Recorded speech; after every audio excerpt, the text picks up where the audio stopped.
and come back this way. And that's where you spin. You're going to want to get that camera up and focus right about here on my hand. And shrink your butt in, hitting that button right before the impact. Feathers are going to fly everywhere. You'll get an awesome shot of them flying right in there. You'll get a great shot when you're going to land on the stuff right behind your head. It will happen very quickly though, so do keep that camera ready. That should be perfect right about there. And you have nothing to worry about. So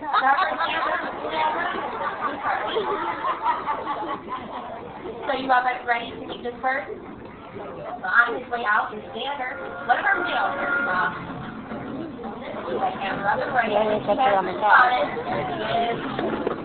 Make his way back nice and quick. Here he comes, get ready, and whoa! You gotta take this way, like keep that camera out, you can turn around and make one more flight right over my head. Don't make this fun. Here it comes. He's got a good time over here. He's really a great volunteer. He's like the Patriot burger from one burger.